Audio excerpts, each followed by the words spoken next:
Great.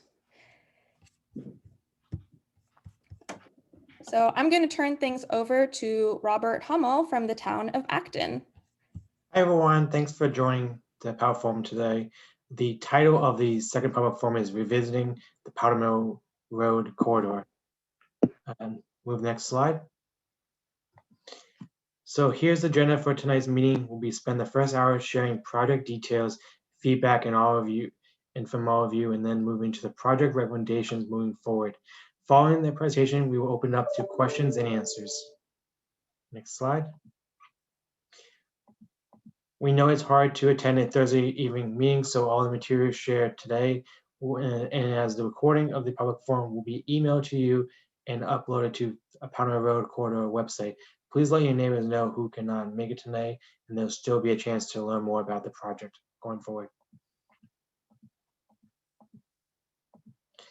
To kick things off, we would like to introduce our team. We have staff from the towns of Maynard, Acton, and leading the way of the work of the MAPC staff, also here as a consultant to the project.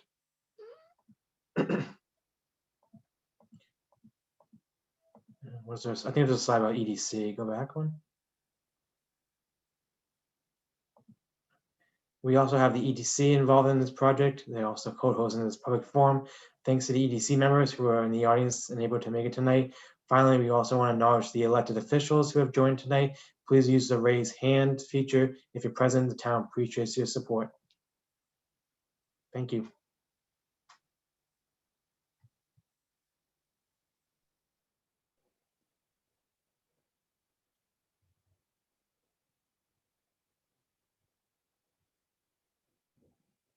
We're now going to be showing a quick video of the project. You may have seen it at our first forum, but if you give me a second, I'm going to reshare my screen.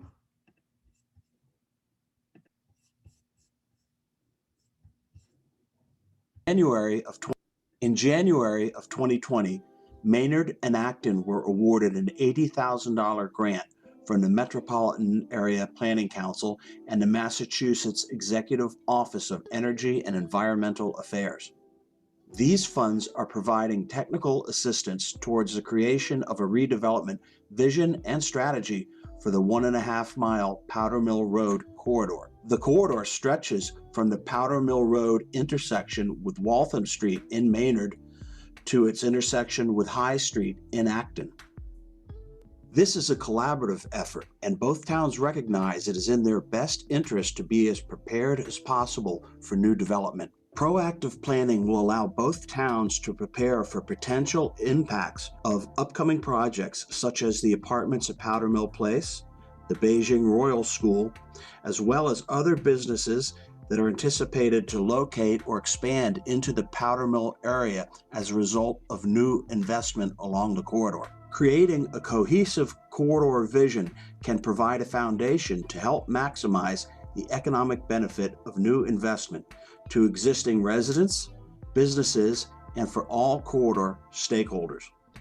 Additionally, this initiative will help position Maynard and Acton as strong candidates for potential state infrastructure funding as new projects come online. Other benefits are expected to include infrastructure upgrades such as expanded sidewalks, improved stormwater drainage, and new mobility options. Increased public access to the Assabet River means new recreational opportunities.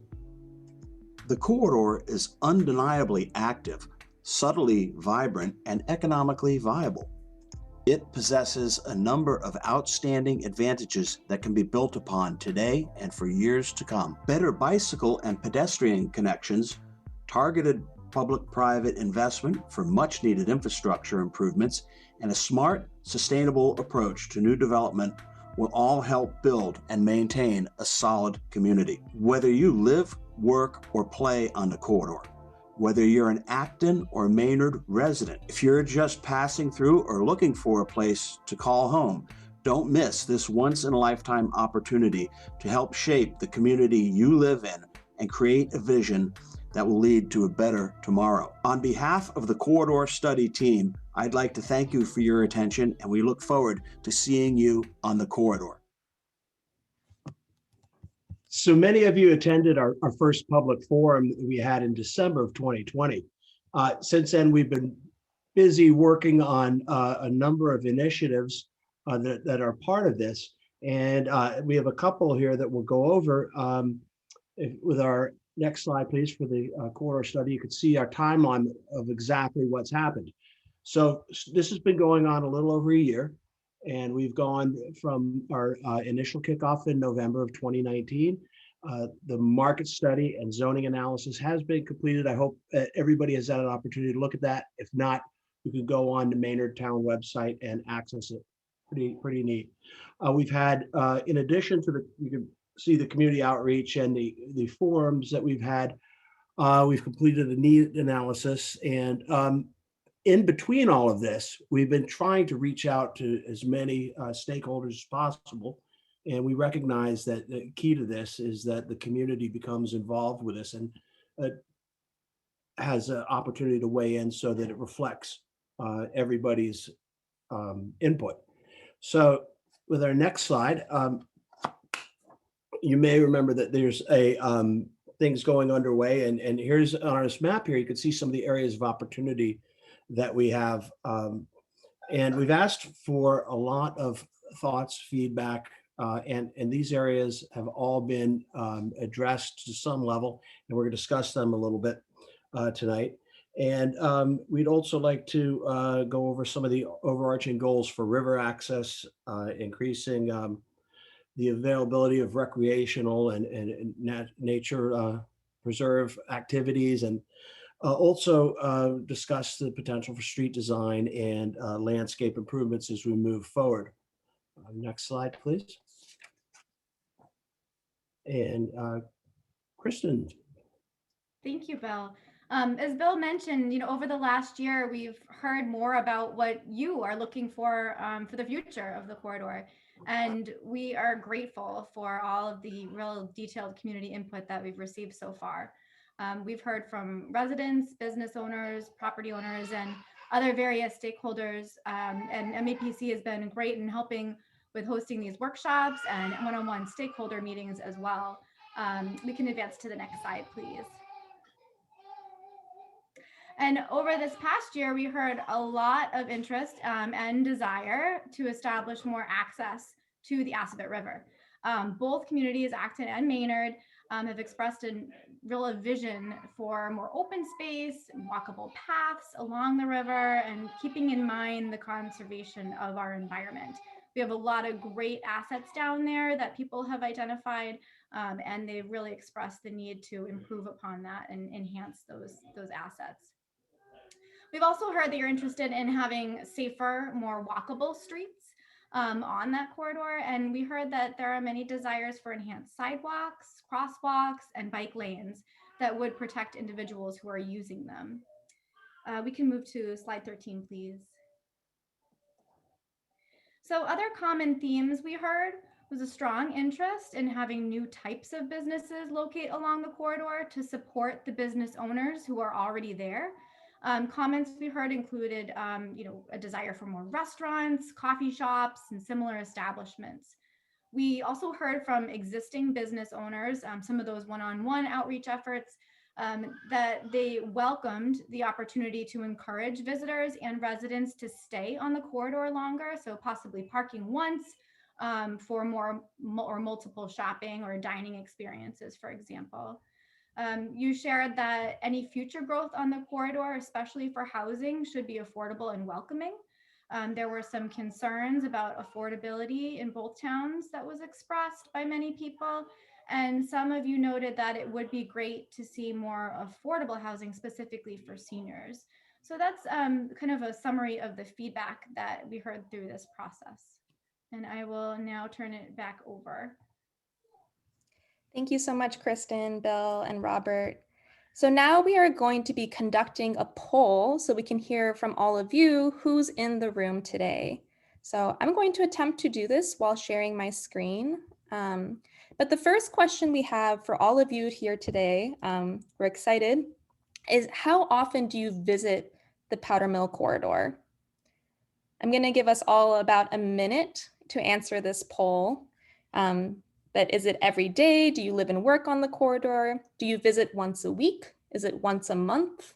Maybe even once a year for a special event? Or perhaps you've never been to the corridor and you're just really excited and want to visit in the future, so you're here to learn more.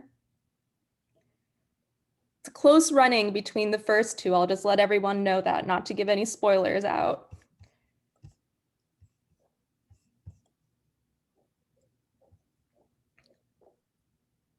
All right, let's get a few more answers in there. I'm going to give us 10 more seconds, and then I'm going to show the results.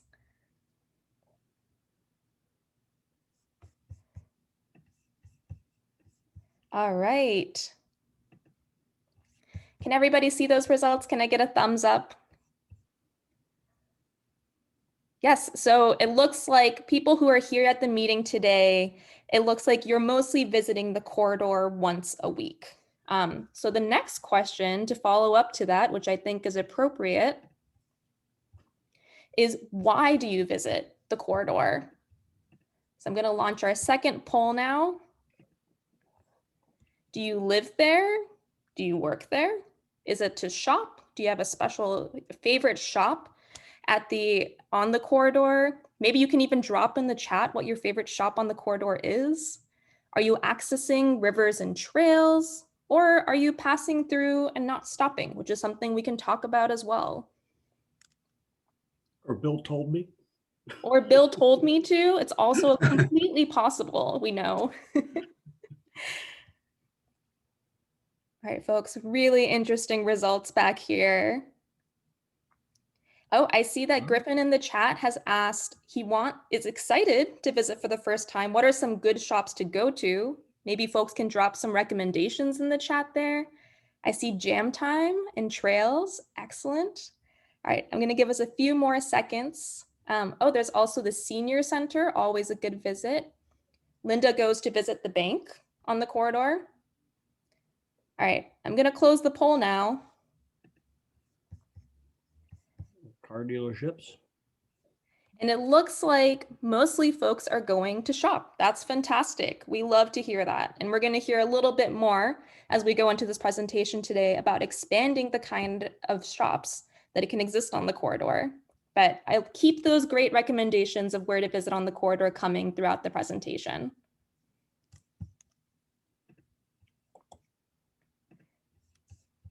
All right, with that, I am going to turn things over to Ralph Wilmer from the Metropolitan Area Planning Council.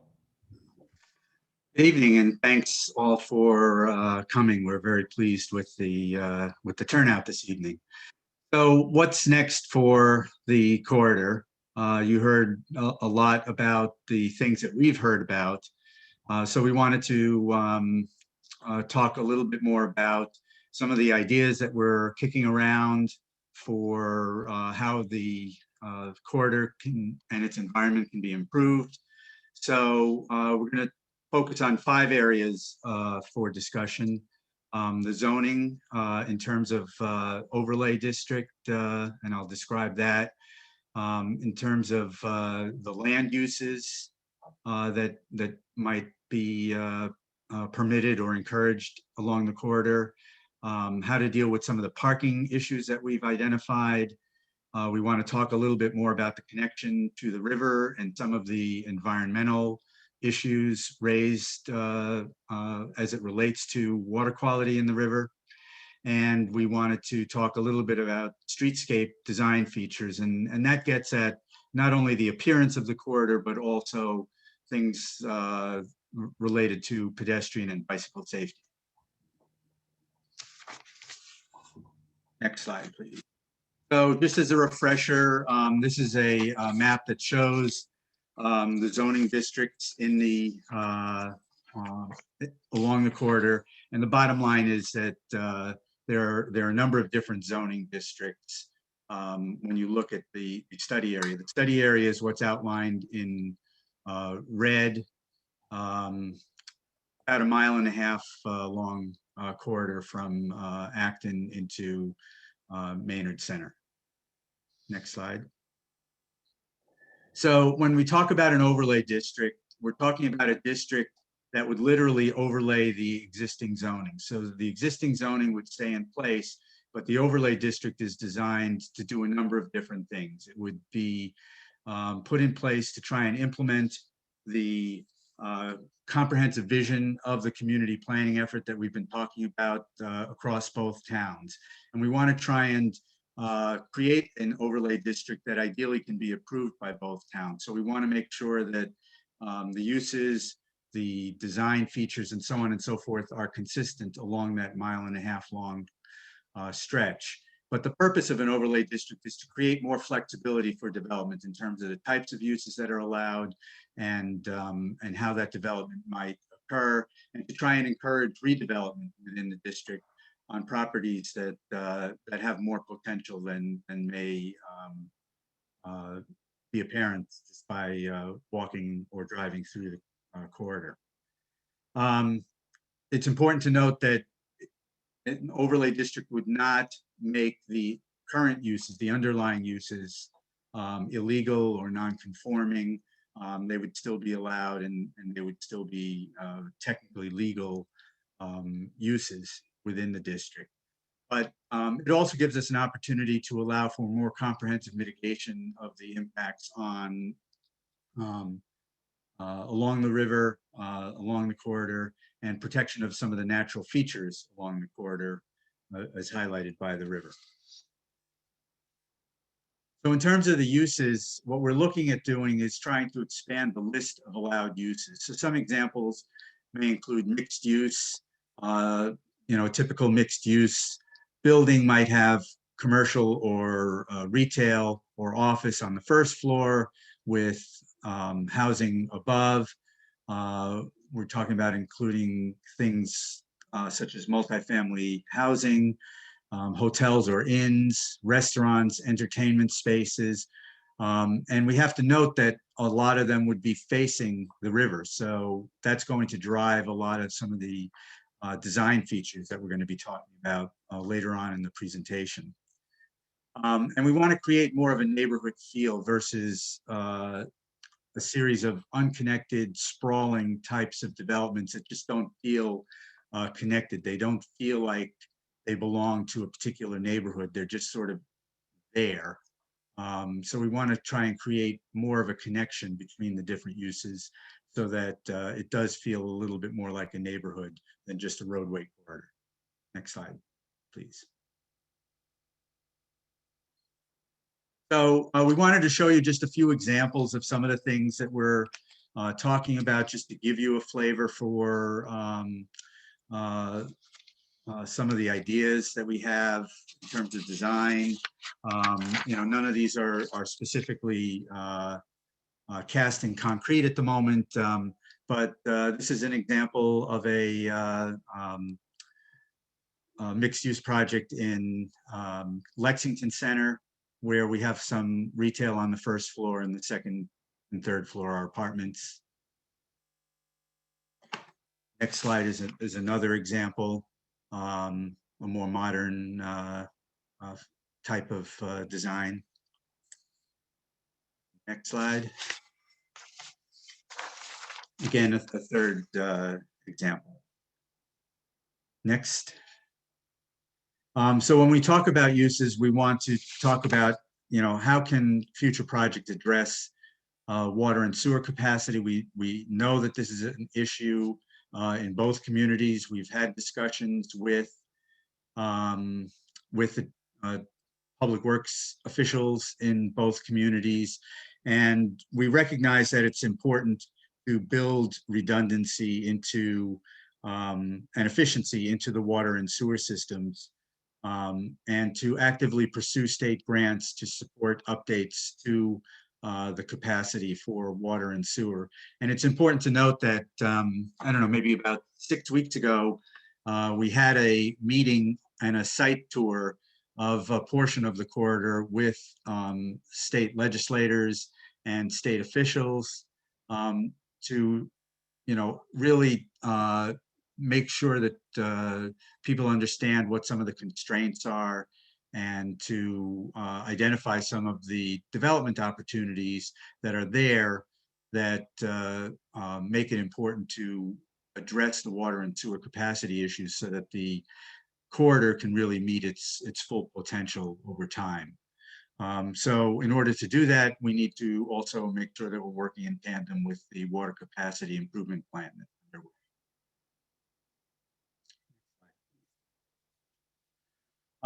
In terms of parking, we typically do this whenever we make zoning recommendations in any particular area.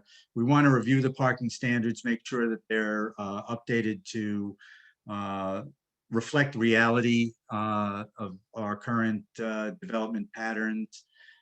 Sometimes we find that areas and cities and towns require more parking than is actually needed. Sometimes it's not adequate. So we want to look at, physically how much space is needed for parking for particular uses along the corridor. We want to make sure that we update the parking standards to incorporate environmental mitigation to reduce stormwater runoff to the river. And we'll show a couple of examples of these in upcoming slides. But it may include things like permeable pavement, tree canopies to reduce the heat effect of large open parking areas, and bioswales, which would be a non-invasive green infrastructure type of approach to stormwater management that we find very effective in these types of situations. We're also going to be looking at some landscaping requirements for parking areas to encourage the planting of shrubbery and trees, and also to try and make sure that the parking is not necessarily placed in the front of the building, which would be pedestrian unfriendly, or to the rear of the building, which may impact the views of the river. So we're thinking about trying to find ways in which we can site the parking on the side of the building, and we develop some guidelines and standards for that as well. And here are some examples in the top left. That's what I mean by a bioswale.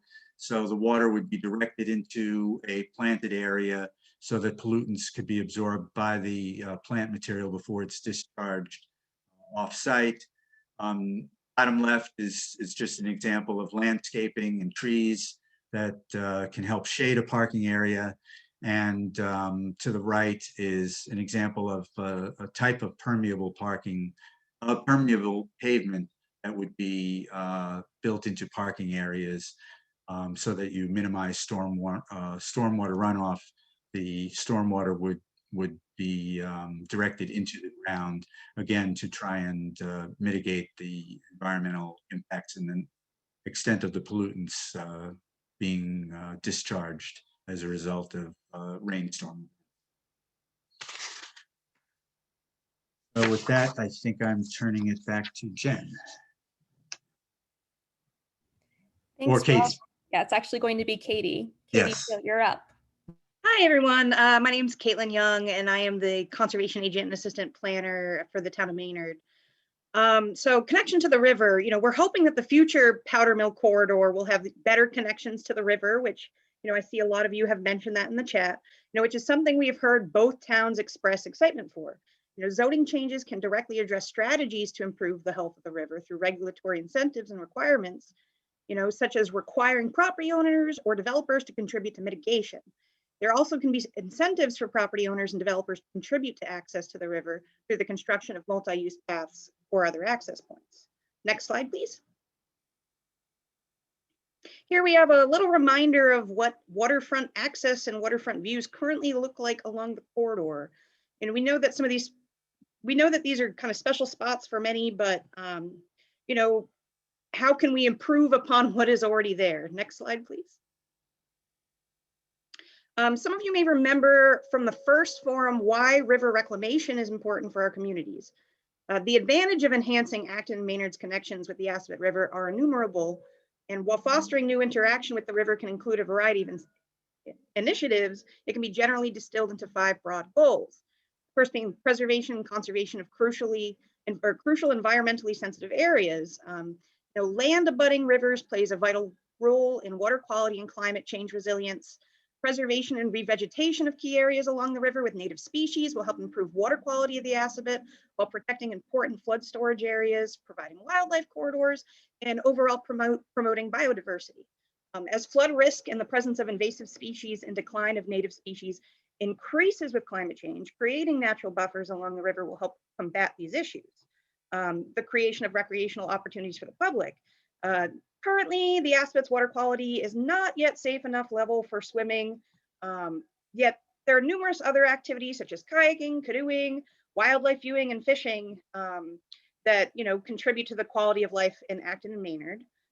Enhancement of residential property values. 2 decades ago, the median value of waterfront properties was 64% more than the median value of all homes. Today, the difference has grown to roughly 116%. Waterfront homes are now worth more than twice that of all homes, according to Zillow. One of the key factors in determining waterfront value is access and the ease to access water from the property. Not sure what that was, but for maximize commercial value of waterfront.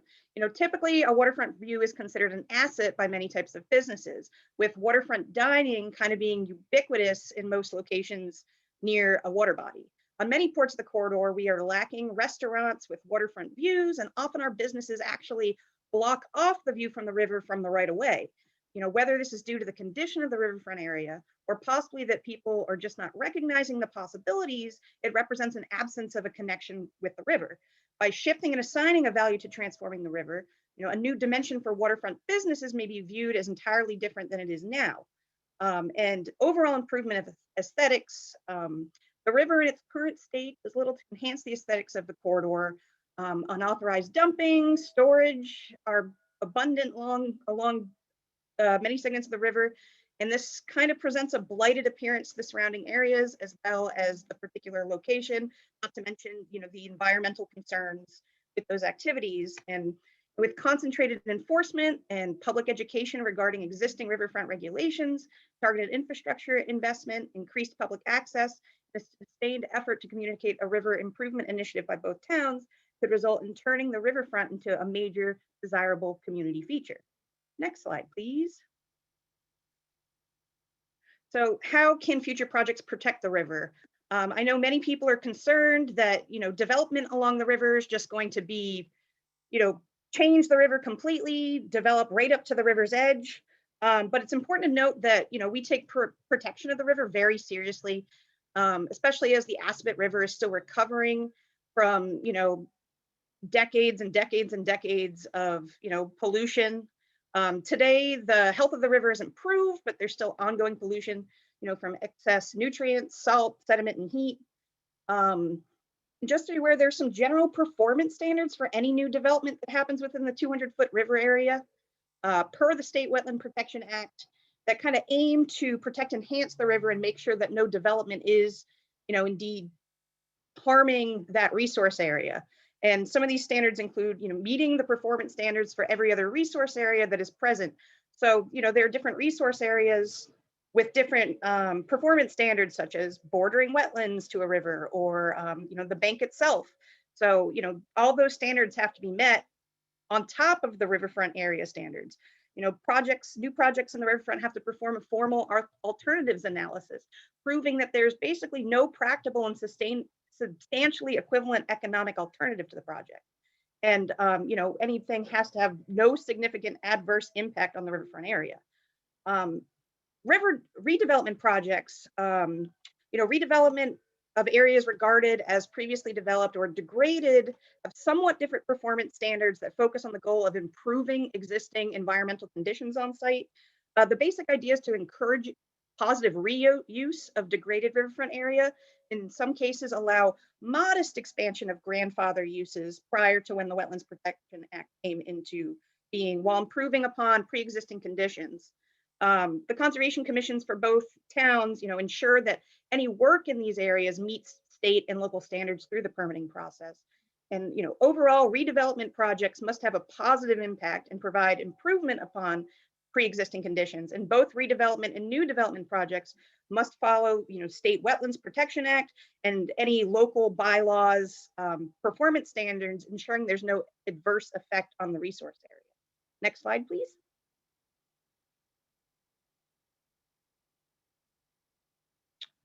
Thank you. So, future access to the river can look like certain key points that are already present in both communities, but currently kind of outside of this corridor area. In Maynard, we have Ice House Landing, which is the accessible kayak and canoe launch that opened in 2017 along the rail trail. And in Acton, we have the new little dock area along the Assabet River Blue and Green Trail right across the river from the corridor area. And now I will pass this back to Jen so she can discuss some streetscape design features. Thanks so much, Katie. And I've just been loving watching the chat. Everyone's so excited about establishing access to the river. It's such an amazing resource, and we really hope that this plan can contribute towards that, some of these visions that you're already writing in. So I'm going to wrap things up in terms of recommendations, talking about streetscape design features. So zoning changes on the corridor can establish safer, better streets for the community, for pedestrians, for bikers. And we have some guiding thoughts of what those future streets designs should include. So that includes landscaping, which could include street trees on appropriate widths of the corridor, green infrastructure, which has been a running theme throughout our project, thinking about protection of the environment, sidewalk amenities to improve access and aesthetics, improved lighting, which is quite important, especially when it's dark, and then safety features, which include ADA accessible crosswalks and protected bike lanes. So some of you might remember some of these designs that we started to share at our first forum, but these are ideas of ways you can think about future street design in Acton and Maynard. So we've thought about it in sort of two levels. The first is a sort of a more simple design, which is restriping. So that's a short-term solution. And this would address some of the challenges surrounding pedestrian access and safety. There's generally 36 feet of pavement width along the corridor. And it's currently striped as 2 wide lanes or 3 lanes, including a turn lane. And restriping could be used as an interim measure, but not in constrained areas like the bridge over the Assabet River. There's another option that's a little bit more long-term, which would look like total reconstruction of the corridor. We know that there's now MassWorks funding available on the Acton side, and it would be essential to add complete street elements to the project. The corridor could be reconstructed from the Acton to the Maynard line, and it also encompass the existing Assabet River Bridge. Sidewalks can be replaced to be ADA compliant, and a shared use path could even be added on the north side for walking and cycling, and a continuous sidewalk on the south side.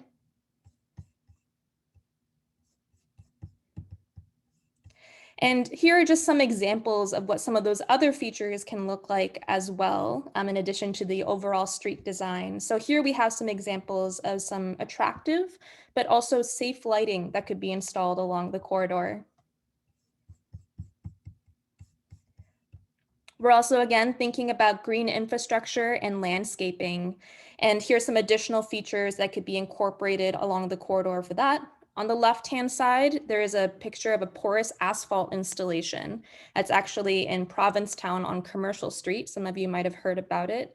And that would allow stormwater to seep through into the soil and mitigate stormwater runoff directly into the river. Again, thinking about some of that legacy pollution that Katie talked about. It's going to be a continuous improvement process. And on the right-hand side is some examples of landscaping and seating that could be installed at key widths of the corridor. And so now I'm actually going to run a different poll. Now that you've heard some of these recommendations, we want to know what is the most important improvement that can be made along the future Powder Mill corridor. I know it's hard to choose. We heard a lot of great recommendations today, but perhaps you can choose for us just once now and maybe add some extra thoughts in the chat. So what is the most important improvement to you? Is it improving pedestrian and bicycling safety? Is it going to be, oh, can everyone see the poll? Yes, okay.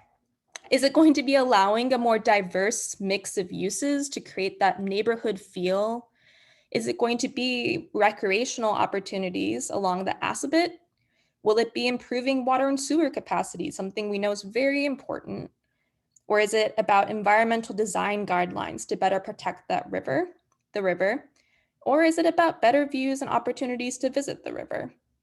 Perhaps that's the same as recreational, but perhaps you have some other thoughts in mind of what that could look like.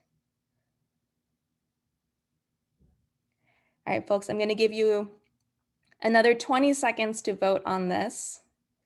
It's a tight race. I'm not going to lie. Looking on the back end, I'm sweating here. I don't know who's going to win this one. And we're not choosing just one, I should say that. There's going to be opportunities for all sorts of recommendations. I'm going to give folks about 10 more seconds.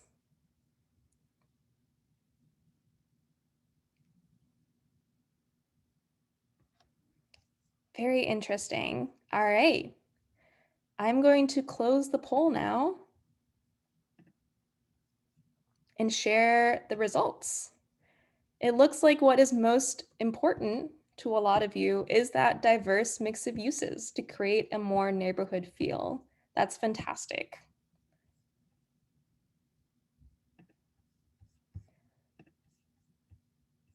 So at this point, I want to just share some next steps in the process. Now that you've heard the recommendations, you've heard what we've been doing this past year, we're now entering this critical final stage where we're going to be actually incorporating this additional feedback you've shared today to make a final report.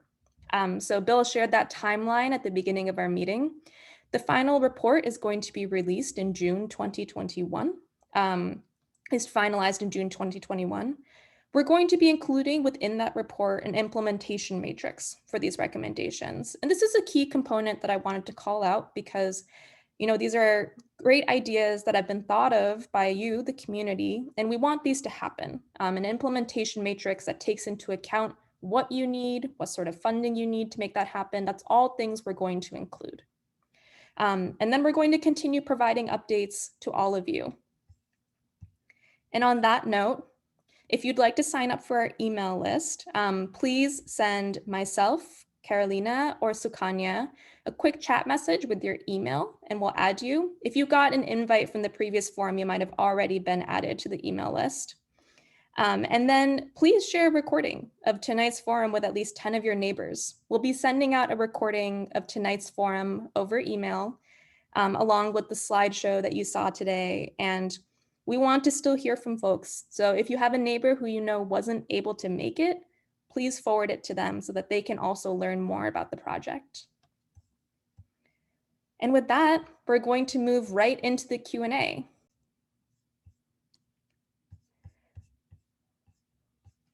So at this point, if you would like to ask a question, we're going to ask you to use the raise hand feature. And with the raise hand feature, we'll then be able to unmute you so you can ask a question. And if we don't have anyone who's interested in unmuting themselves, we also have so many questions from the chat today, which has been very active. I'm always very impressed when I come to the towns of Acton and Maynard. You all really know how to use the chat feature. So I'm gonna give folks a few seconds.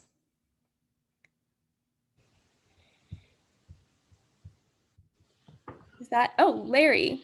Larry, I'm going to unmute you now so you can ask your question, okay? All right, Larry, I just asked to unmute you. Did you have to press confirm? There you go. All right, ask your question. All right, my question is, has consideration been given or will it be given to the impacts of traffic on High Street in Acton, which is a main connecting road to the corridor?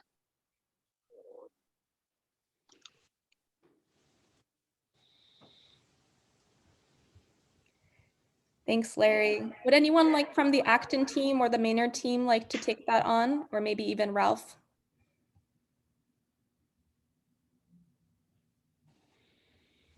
Well, I guess I'll just start by saying the scope of this study is not going to focus on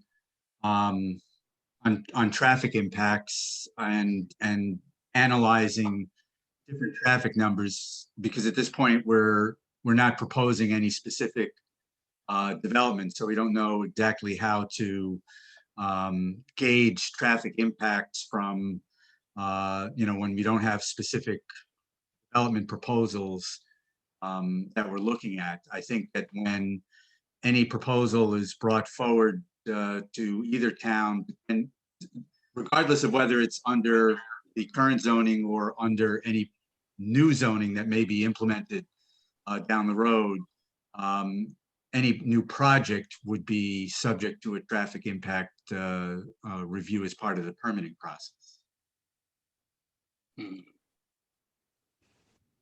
Great question, Larry. I believe that Anne Chang has a question. Anne, would you like to maybe unmute? Actually, I might have to unmute you, or were you able to unmute yourself? You're good. I think I have unmuted myself. All right, Anne, go for your question. I've always wondered why this study didn't go to the Concord line. Why you stopped at High Street when there's so much more in Acton that needs to be looked at. I mean, this is essentially, why wasn't it longer? Why didn't it stop at the Concord line instead of High Street? Well, I think I can answer that. That's a great question, Ann. Because it was the concept was designed to be relatively broad, and in this case with two municipalities, we figured that by keeping it at a manageable size, we could sort of create a prototype that could be moved and used elsewhere throughout the corridor. So, in other words, how do you eat an elephant, one bite at a time? So we kind of thought, all right, this is something we're going to be able to try something multi-jurisdictional, which is that's no small feat. And particularly sometimes in Massachusetts, it can be difficult. So we're trying to do that. And hopefully we've come up with something that people like, that really does create, improve the community and create a better way, that we can do things along the corridor, and that can be transferred, hopefully. And that's why, but it's big and it's a lot, but it's a great question. Thank you. Great question, and thanks, Bill, for answering that. Would anyone else like to ask a question, I guess, in person, as well as you can ask a question virtually these days? Please use the raise your hand feature. That's on the bottom of your screen, I believe. So you should be able to do that. And if not, we do have some chat questions that I think will be great for this group to answer. So not seeing anyone raising a lot of chat questions. I don't know. We have to answer these after too. There's good questions. We can also always include a FAQ in our follow-up to you when we email you the presentation recording and also the PowerPoint. So your questions will not go unanswered, even if they don't get answered today. So I think a good question to start is going to be Josh Morse, from Josh Morse. Will any changes be proposed that will impact by right zoning? That's a great question. In terms of by right zoning, it's going to really depend on the types of uses. I think there's going to be, right now the underlying districts there's single family 1, single family 2, there's business. Some of the by right uses that are already permitted, I would think, the underlying district would still apply. So far as adding like a new by right use, I don't think we've gotten that far with it. I think when you have a master zoning or an overlay zoning like this, there's a responsibility to ensure a level of review that maintains the consistency that you're trying to achieve. But I certainly think that anything that any underlying zoning where it didn't, or somebody chose not to participate, I would think that would remain the same. Thanks, Bill. Josh, I hope that answered your question. Larry, I'm gonna give one more chat question a chance before we ask you again, okay? It looks like we have a few other questions in here. And one question is from Kelsey Miller. Will you consider making a requirement for landscaping to be native pollinators? I think typically when we try to write these recommendations, we do try to encourage non-invasive plants and native pollinators and so on and so forth. We probably do it as a broad range requirement as opposed to listing specific plants that should be included. Yeah, Hey, this is Katie. Can I make a comment? So, well, this is only in regards to projects that trigger the need for permitting through the Conservation Commission. Maynard's Conservation Commission, and probably Acton's as well, because it's a pretty standard practice now. Whenever we issue a wetlands permit for work in, like in a riverfront area, we require that, any landscaping be of, native species and absolutely no invasive species. So while that's not, necessarily affecting, the properties that aren't coming through that permitting process, at the very least, we are kind of starting to make sure that new projects coming in that trigger the permitting requirement do, focus on natives and non-invasive species. And I would just add in general, whether it's regarding plantings or lighting or things along those lines, the recommendations that we may make in conjunction with the study will be at a somewhat higher level. It's not, we try not to be overly prescriptive and specific in zoning and regulations. That's more a function of the permitting process. Just keep in mind that the two processes will work in tandem once new development proposals are proposed along the line, along the corridor. Thanks for answering that, Ralph and Katie. Kelsey, I hope that answered your question. I think it did. We have some good experts in the house. And Larry, I'm going to unmute you so that you can ask your second question. Did that work? Okay. Yep. The answer to my question might be the same answer that I got to my first question, but I was wondering about there are two modest houses in Maynard that are right at the Acton Maynard line, and they have plaques on them that say something like they're former workers' houses.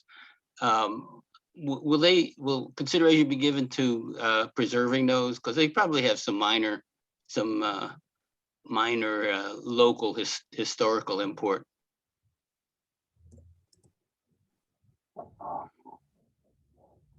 Would you like me to answer that? Yeah, I was good. I was glad Jack's there. Okay. Thanks, Jack. I'm chair of the Maynard Historical Commission.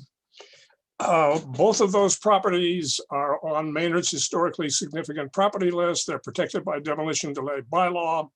They are currently owned by the people who are building Powder Mill Place, or whatever the apartment complex is called. The Historical Commission has not taken a formal vote about preserving them, but the informal conversations we've had say, yes, we will take steps to preserve those.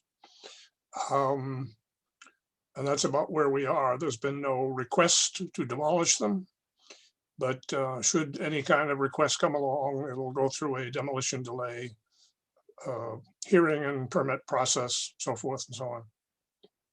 Hey, thank you. That's good to hear that. As a member of the Acton Historical Society, I'm glad to hear that. Yeah, those are the last two housing units associated with literally the powder mills that used to be there. There is a further one a little bit closer to the Maynard line that is the powder mill superintendent's house as well. Good. Great. Thank you so much for hopping in, Jack. I'm so glad that you're here to answer that question. All right, we're gonna, oh, it actually looks like Franny is raising her hand. So Franny, I'm going to, oh, you already were able to unmute yourself. Fantastic. Would you like to ask your question? Hey, yes.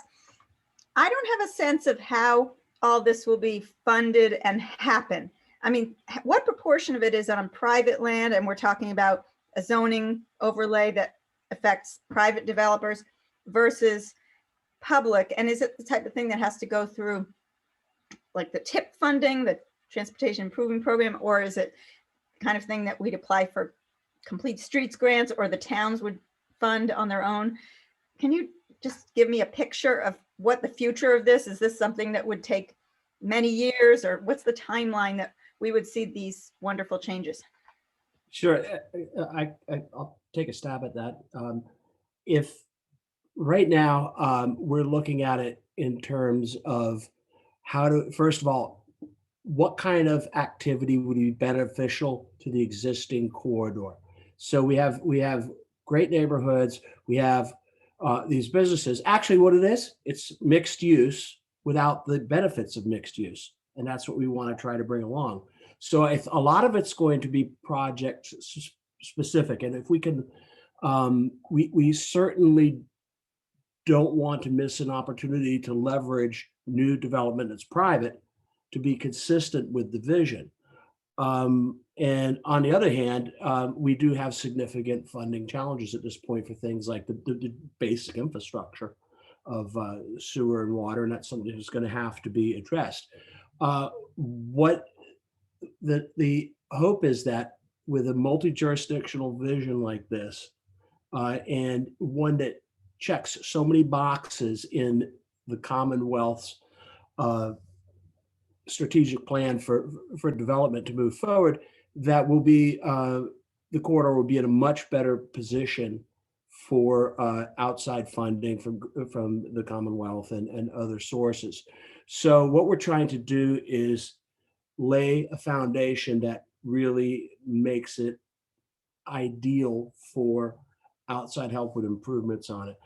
And the reason with the overlay district, the reason that would be so beneficial for outside investment to come in and do a project would be that there's a new flexibility of uses along the corridor that may not be there now or may not even have been considered.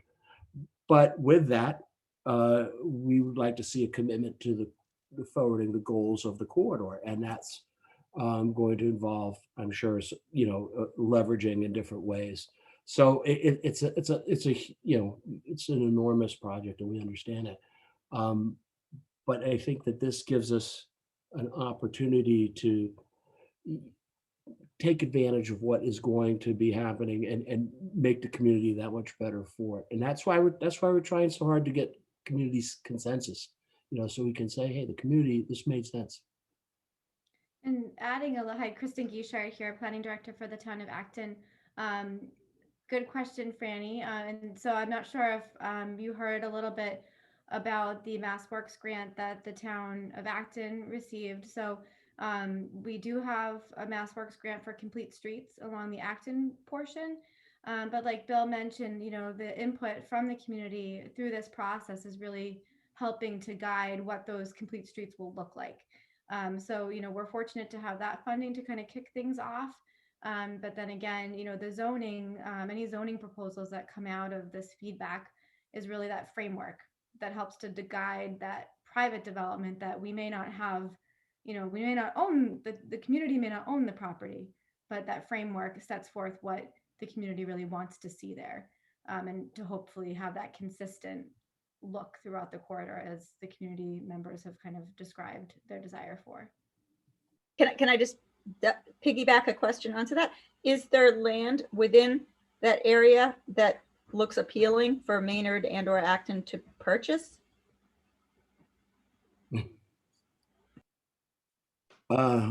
Well, I can't speak. I don't know for Acton. In Maynard's situation, I don't think that would be something that would be in the initial plan. What would be securing of easements and access for the public in different places. But I wouldn't say we're looking to purchase anything at this point. Maybe someday. But Yeah, that was kind of, I don't think that's come up through the feedback that we got yet from the community in terms of looking through that. So we didn't kind of dive into that as part of the study. Great. Thank you so much for asking a great question, Franny, and a good follow-up question too. And thanks, Bill and Kristen, for answering. We have a question from a call-in user 2, if you'd like to unmute yourself. Hi, can you hear me? It's Tara from West Acton. Yes, we can hear you. Thank you. Please don't type my name into Zoom. So I believe that I am in favor of what the infrastructure changes, as long as they're done in a lo-fi way. I don't want large mall-like concrete, huge type. I'd like a lo-fi, to preserve the rural character of that section of town. But that's not my question. My question was around, I don't feel like there's an appetite to change zoning for more housing, unless it's very low income, not regular low income, $80,000 a year people, but the people that can work in the shops. And so I wouldn't support any zoning that would allow market rate housing. But that aside, I would like to know, this is my question. Is the proposed grants for infrastructure tied to rezoning, or can we get the streets money for improvement without any kind of zoning changes? Thank you. So the Complete Streets grant has already been received by the town, and it's not tied to zoning. Thank you. No, I mean the plan that's being presented, the corridor study, and then whatever seems to that some proponents that you're putting this plan together, because you wouldn't be here if somebody was paying, because somebody's paying you to do this work. And so I understand the state wanting to have more housing, but if the towns don't want to, does that prevent? Is this study just for let's see what this looks like, or is this a proposed? Is this part of a plan to go get some more money? I guess I'm asking. I think that would be part of it. Would be to position the communities, both towns, in a position where we would be preparing ourselves for necessary funding for infrastructure. So I think that would be accurate. Right now, nothing's tied to anything at this point, and we haven't. One way or the other, the infrastructure is going to have to be upgraded, and I guess the question is, this would allow it to happen in a cohesive manner rather than in a bit here, and end up with a sort of a hodgepodge. And instead, we have a vision that, and particularly as new development comes in, that there's a vision in place that allows, that provides a sort of blueprint for what the towns are looking for. Okay, so this isn't necessarily a push for rezoning. This is a push for cohesive design. Yeah, Well, I'd like to add to that a little, Bill. The uses, we want to see what the community would like to see for uses, for sure. I mean, that's why that's why these are so valuable to us. And there's certain uses that people said, absolutely want. And housing, is housing part of it? Absolutely it is. And I hear you on the market rate housing, and we're certainly in a housing crisis in the Commonwealth and throughout the country, and that will all play, absolutely. I'd like to disagree with that. There's 20 empty housing units for every homeless person. I think there's a crisis of pricing, not a crisis of quantity. No, And I would like to add a bit to Bill's comments.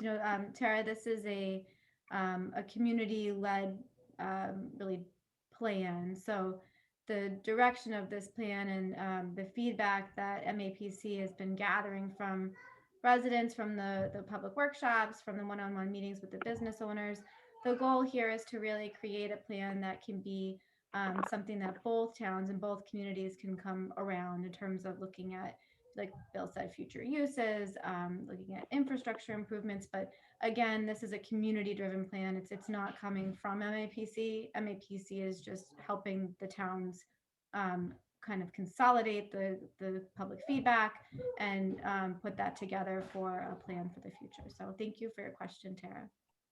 Thank you. Thank you. And the only other thing that I would add, just for context, is that Maynard is preparing a housing production plan that's going to be looking at some of the specifics of some of the housing issues and challenges within the town. So, you know, that's just something else to keep in mind in terms of context. Great. Thank you so much, Bill, Kristen, and Ralph. And thank you, Colin User 2, for asking a good question.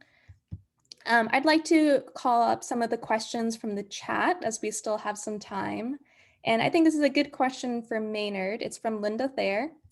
How will this plan connect to Maynard's downtown?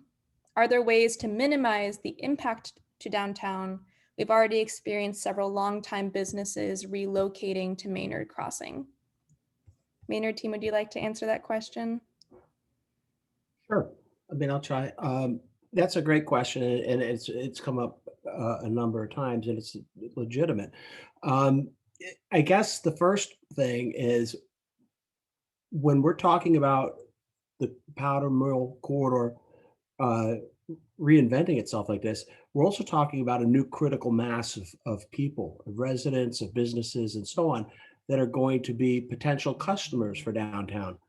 And I would say that, you know, from the town standpoint, we would certainly, you know, do the things that you would expect from a town, whether it's wayfinding and this type of things. But I would also have to say, it's also going to be on downtown to make an effort to outreach to this new critical mass as well, so that, you know, the town will do what they can do, and we will, you know, absolutely continue to promote, you know, downtown as we have been doing. But it's also going to require an effort to make sure from our local businesses downtown that the new critical mass of people and businesses or whatever know that they're there as well.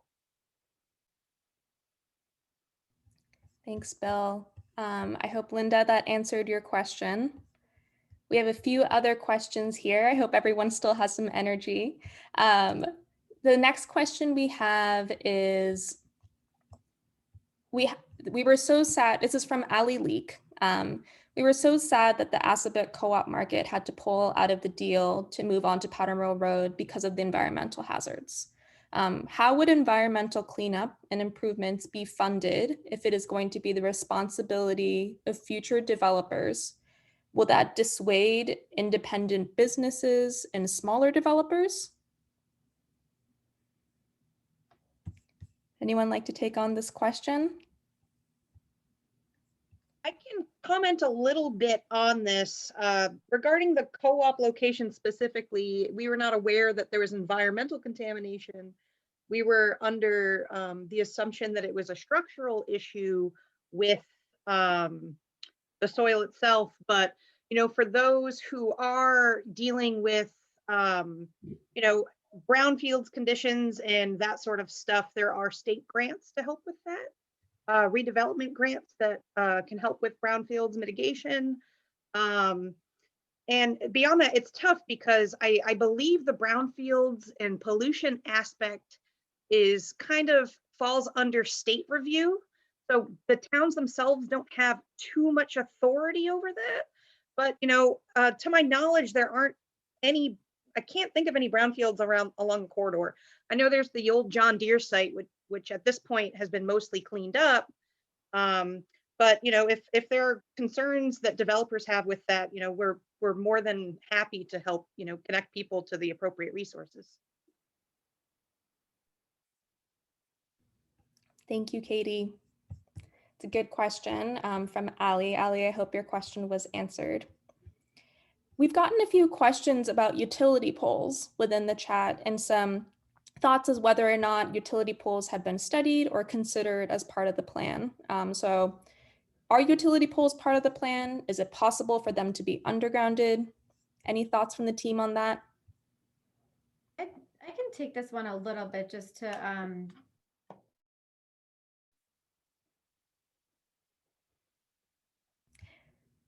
we may have momentarily lost Kristen. Kristen, we're going to get you back on that question as soon as you're back and unfrozen. Perhaps in the meantime, we can take another question from Jack McKean. Was the, oh, you're back. Sorry about that. I apologize. The worries. question was about utility poles. Yes, Unless have someone utility poles jumps in, been do- included? Okay.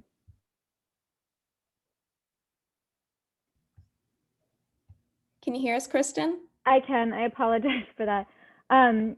So I was just going to provide a bit of information just based on what Acton has learned through the Kelly's Corner infrastructure project. The cost for burying utility poles is pretty significant. We were being told at one point that it could be close to like $2 million a mile.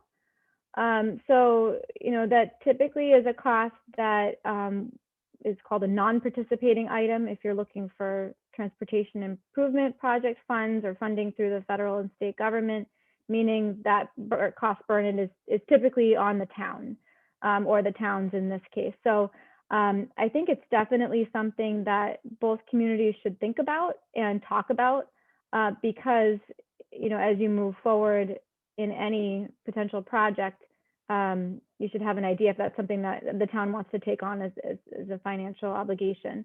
There are a lot of benefits to it, but of course, you know, the financial implications may not be attainable.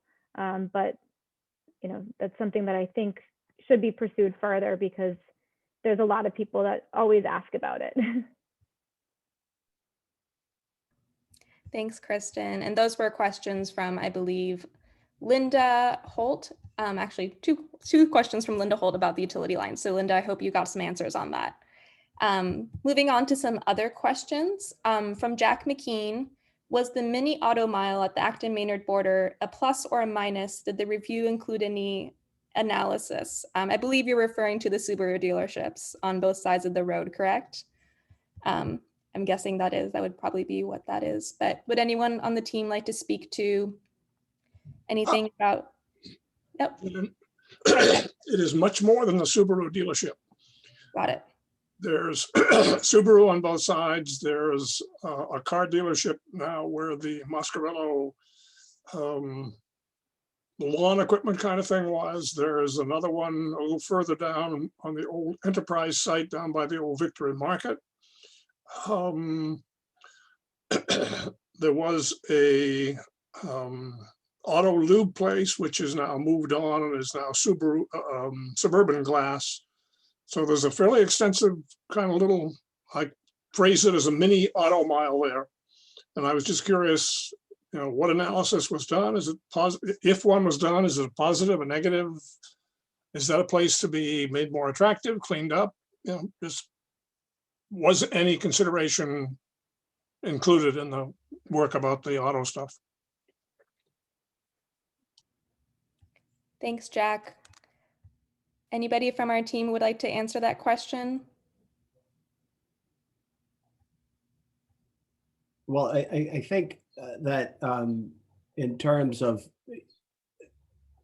how it was viewed as, there's certainly viable businesses at this point, and they have, you know, they're going right now.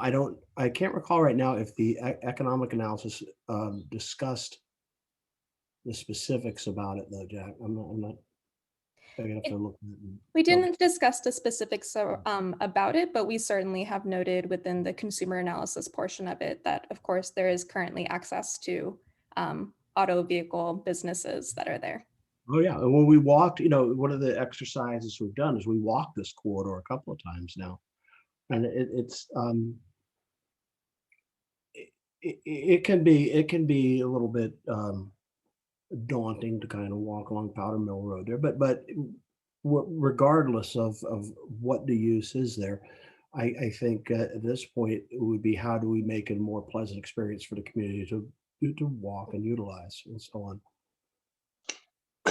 Sort of what asked the question. There were a number of comments about parking setbacks, making things more attractive, and if you go down through there, you have apparently vibrant businesses, but you're faced with, you know, cars right up against the edge of the highway, so forth and so on. So Sure. Well, that's the challenge of retrofitting, and particularly when you're doing with an overlay district like that, there's going to be there's going to be growing pains and things like that. And I saw some of the comments in the chat also talked about, there's, and we discussed this as a group about, when you have parking in the front as opposed to the back, and when you have a river in the back, do you want it there? But on the other hand, putting it in the front, are you aesthetically devaluing what you're doing? And so it'll have to be done wisely, but you know, design and density can be done right, and incorporating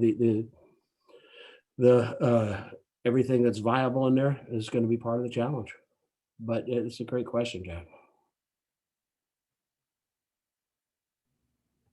Thanks, Bill.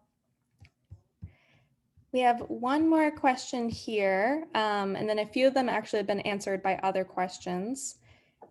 And this is from Allison Field. How will the impact of development on views from the river or from the Acton side of the river be assessed or reviewed?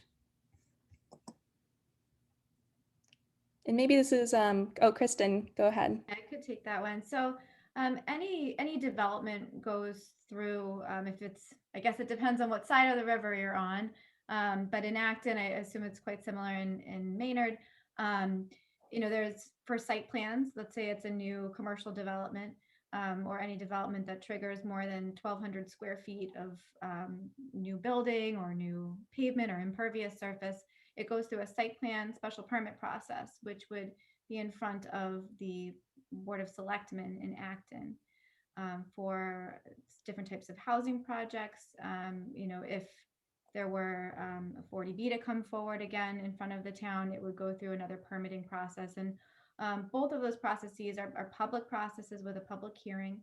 So there would be, review and comment from our design review board that we have here in Acton.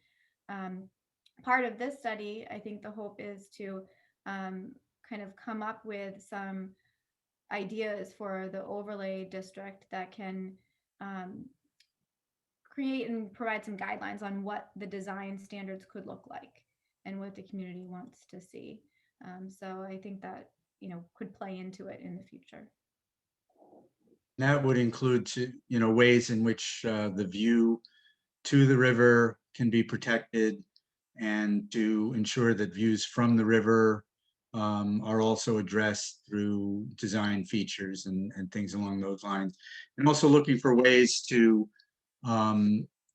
encourage private property owners to provide additional access to the river, whether it's trying to develop a river walk or just access through their property to the shoreline of the river.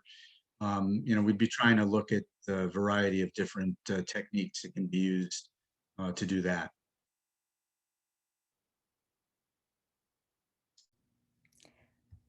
Thank you, Kristen and Ralph.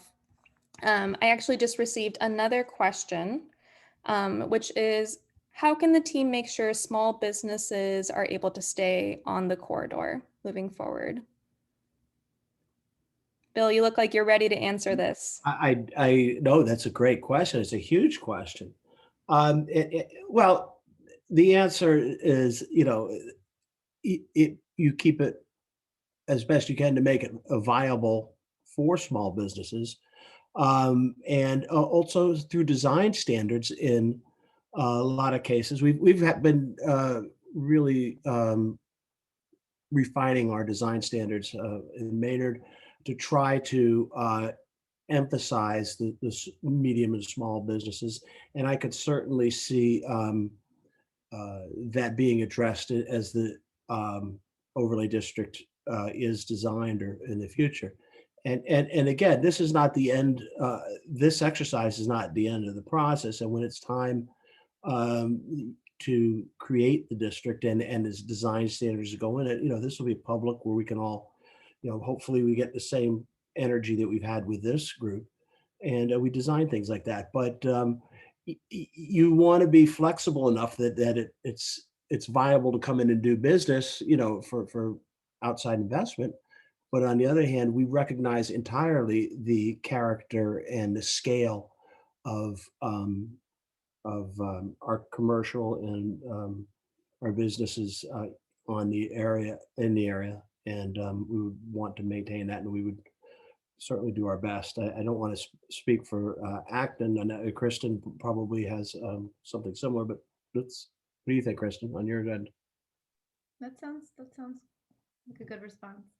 Yeah, I mean, I think the hope is to make sure that the existing businesses there thrive. You know, I think that was part of the intent of having MAPC reach out to those local businesses to see what their needs are, see what their issues are.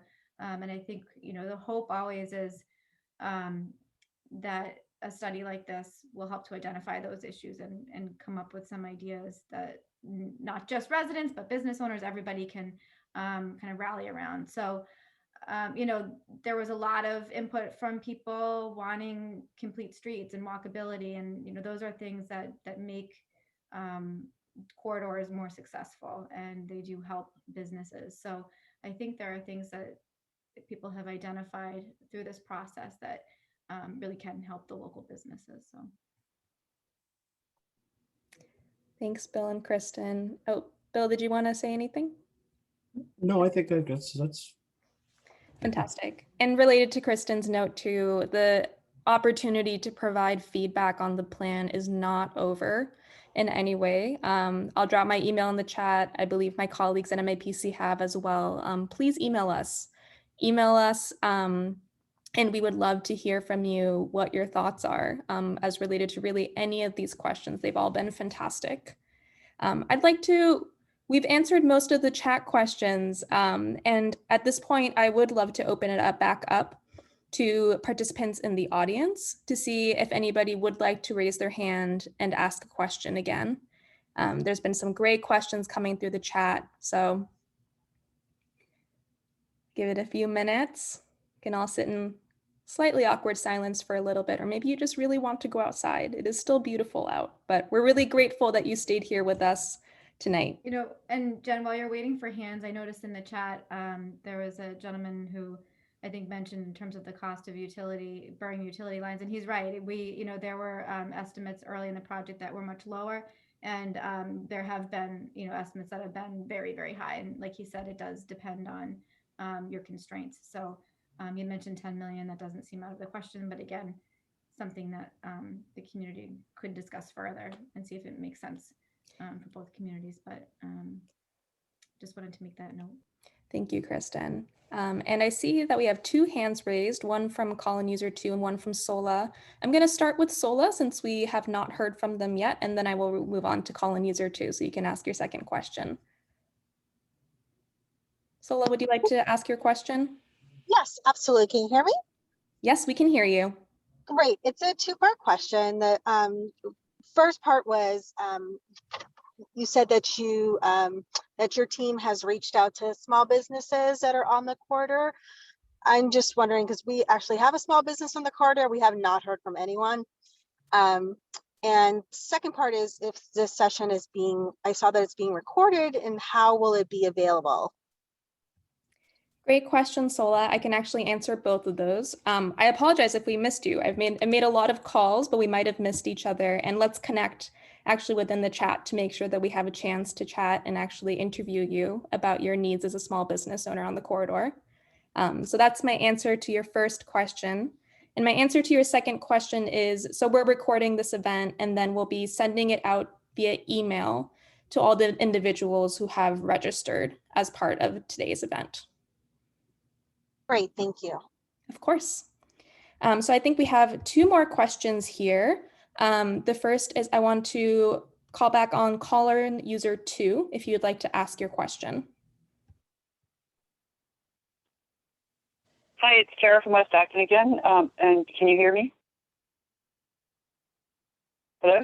We can hear you. Yeah, you've had. Okay, I have a two-part question. So the first question is that in Acton, at least, we have a sidewalk requirement, and the applicant developer has to either put sidewalks in or put money into the sidewalk fund. So the first part of my question is, can we do the same thing for underground utilities? In other words, each applicant pays into the fund or else does the underground utilities in front of their project. So that's the first part of the question.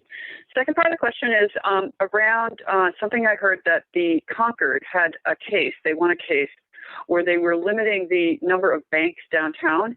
And so I'm curious whether or not that actually is true and whether we can limit the number of pizza shops, salon shops, insurance companies. And so to make like a walkable, like I like the Point out in Littleton, although I would like it to have smaller shops so that it is actually walkable. That's really a car-oriented place.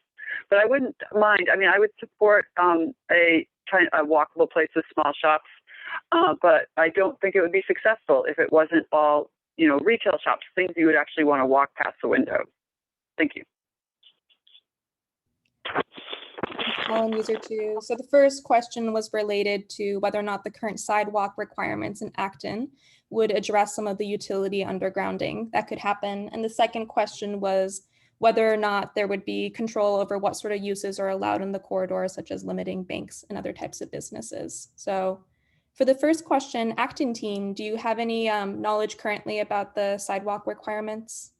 Sure. Tara's right. The sidewalks are required along any new site plan. That's part of our, it's in our zoning bylaw. Her question about requiring utility lines to be buried.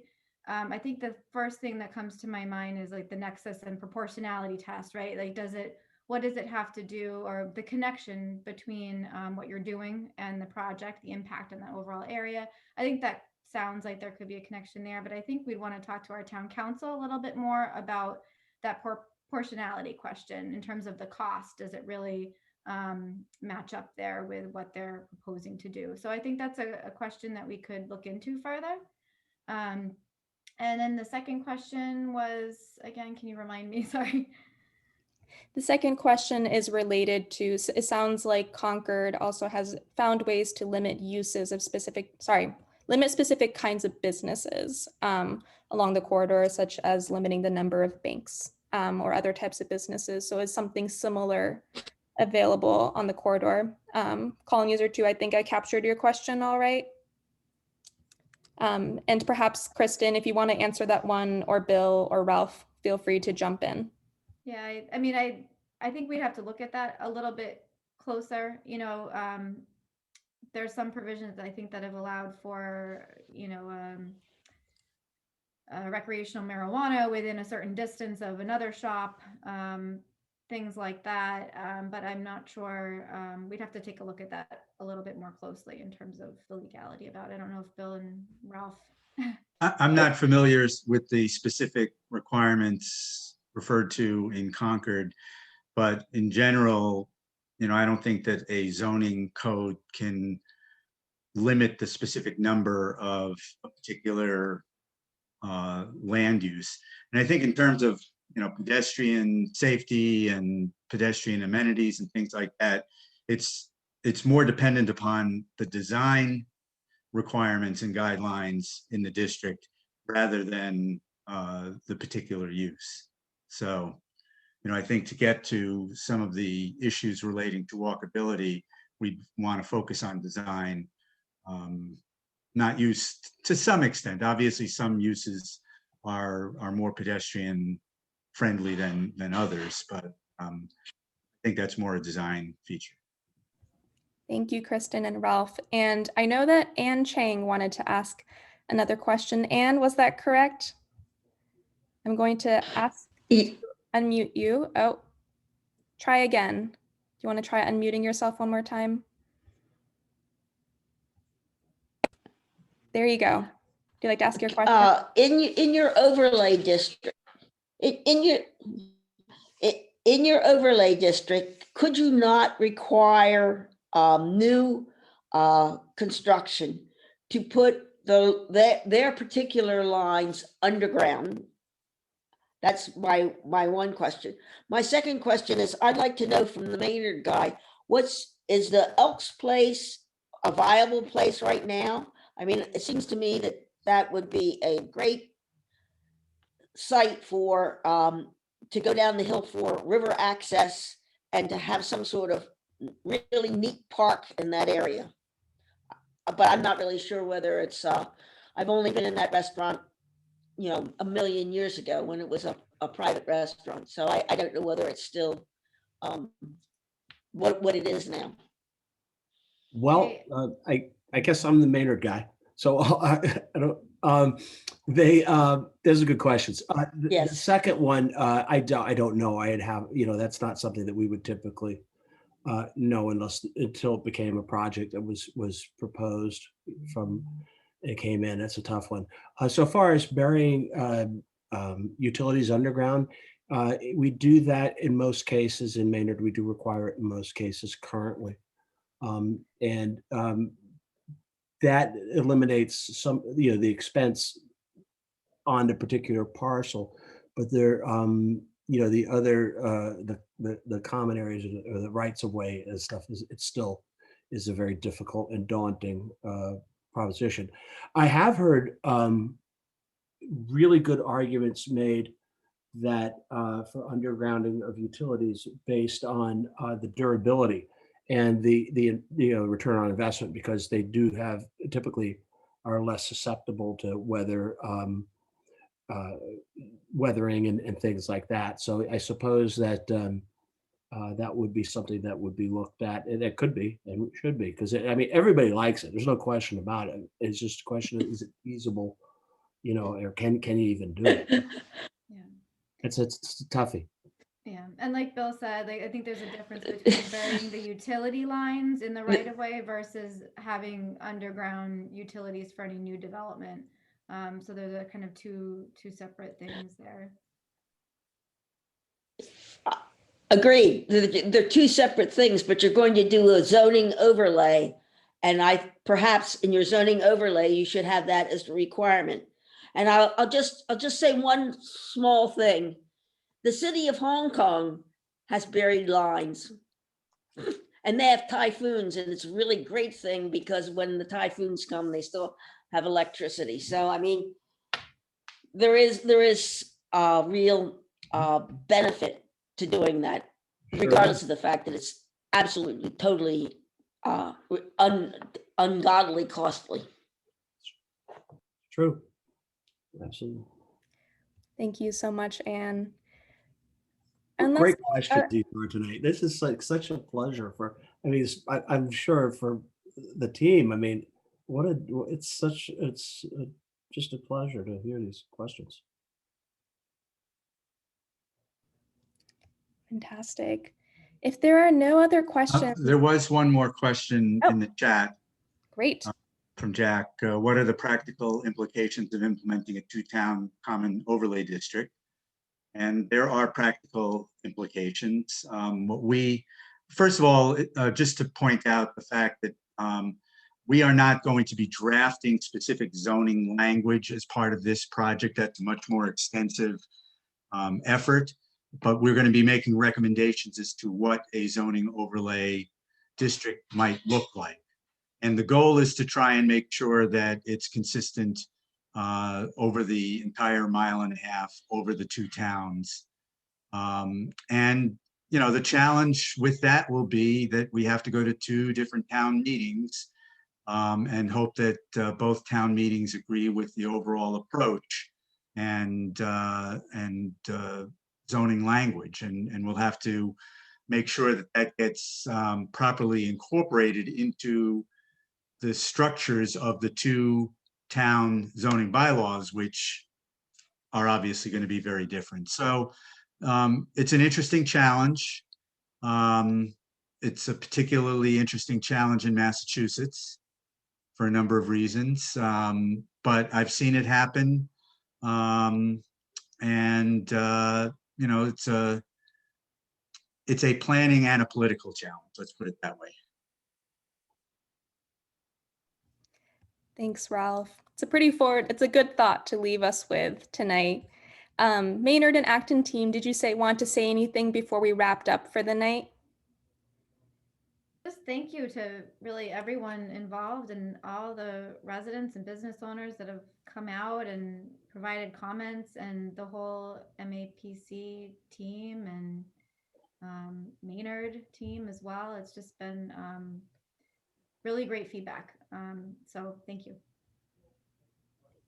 Yeah, I would agree that, and as I said, this was a pleasure, and it's the way to hopefully get things done that reflect what the community would like to have happen and make it a viable option. And hopefully we can do that. And thank you all for taking the time to participate in this. It really made it so gratifying. I'm sure the team is very grateful for this. Great. Thank you, Bill, and thank you, Kristen. And with that, we are concluding our second public forum for the Powder Mill Corridor project today. I'm going to, the meeting is done. I will now stop the recording. And we will be saving the chat in case anybody is curious. All of your great comments and thoughts will not be lost, and they will be incorporated as feedback that we have heard throughout this process.